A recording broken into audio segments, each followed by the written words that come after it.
ನಮಸ್ಕಾರ ವೀಕ್ಷಕರೇ, ನಾನು ನಿಮ್ಮ ಯೂಟ್ಯೂಬರ್ ಸೋಲೋ ಟ್ರಾವೆಲರ್ ಶರತ್ ಮಾತಾಡ್ತಾ ಇದ್ದೀನಿ. ಇವತ್ತೆಲ್ಲ ನೀವು ಗಮನಿಸಿರ್ಬೋದು, ಯಾರೆಲ್ಲ ದುಬಾರಿ ಎಲಿಫೆಂಟ್ ಕ್ಯಾಂಪ್ ಹೋಗಿರ್ತೀರೋ ಅವರೆಲ್ಲರೂ ಕೂಡ ಆನೆಗಳನ್ನು ನೋಡಿರ್ತೀರ. ತುಂಬ ಖುಷಿಯಿಂದ ಫೋಟೋ ತೆಗೆದುಕೊಂತ ಹೋಗ್ತೀರಾ.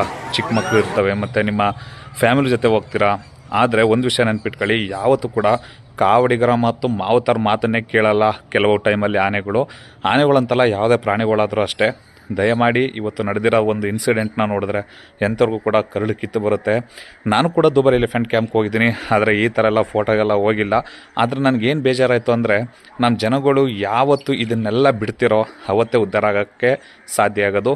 ನಿಜವಾಗ್ಲೂ ಅವರು ನೋಡಿ, ಅವ್ರ ಪಾಪು ಕೂಡ ಎತ್ಕೊಂಡಿದ್ದಾರೆ ಕೈಯಲ್ಲಿ. ಅಂಥದ್ರಲ್ಲಿ ತನ್ನ ಪತ್ನಿಯನ್ನು ರಕ್ಷಿಸೋಕ್ಕೋಸ್ಕರ ಅವರು ಕೈ ಹಿಡ್ಕೆ ಎಳೆಯೋಕೆ ಹೋಗ್ತಾ ಇದ್ದಾರೆ, ಆಗ್ತಾಯಿಲ್ಲ. ಆನೆ ಅಂದರೆ ಏನು ದೈತ್ಯಾಕಾರದಂಥ ಪ್ರಾಣಿ, ಅದ್ರ ಕೈಯಿಂದ ಬಿಡಿಸ್ಕೊಬರೋಕ್ಕಾಗುತ್ತಾ? ಎಷ್ಟೋ ಕೆಲವು ಇನ್ಸಿಡೆಂಟ್ಗಳು ಇದೇ ಥರ ನಡೆದೋಗಿದೆ. ದಯಮಾಡಿ ಇನ್ನಾದ್ರೂ ಕೂಡ ಯಾರೆಲ್ಲ ನೀವು ಕಾಡು ಪ್ರಾಣಿಗಳ ಜೊತೆ ಫೋಟೋ ತೆಗೆಕ್ಕೆ ಹೋಗ್ತೀರಾ ಅಥವಾ ಇನ್ನೇನಕ್ಕೋ ನಿಂತ್ಕೊಂಡು ಫೋಟೋ ತೆಗೆಸ್ಕೊಳಕ್ಕೆ ಹೋಗ್ತೀರಾ, ಅದೆಲ್ಲ ಬಿಟ್ಟುಬಿಡಿ. ದೂರದಿಂದನೇ ನೋಡಿ, ಖುಷಿಪಡಿ, ಜೀವನಾರು ಬದುಕತ್ತೆ ಅಂತ ಹೇಳ್ತಾ ಈ ಮಾತನ್ನ ಇಲ್ಲಿಗೆ ಮುಗಿಸ್ತಾ ಇದ್ದೀನಿ. ಏನೂ ಮಾಡೋಕ್ಕಾಗಲ್ಲ. ಆದರೂ ಅದೊಂದು ಈ ವಿಡಿಯೋ ನೋಡಿ ತುಂಬಾ ಬೇಜಾರಾಯಿತು ನನಗಂತೂ. ಆ ದೇವರೇ ಅವ್ರ ಆತ್ಮಕ್ಕೆ ಶಾಂತಿ ಕೊಡಬೇಕು.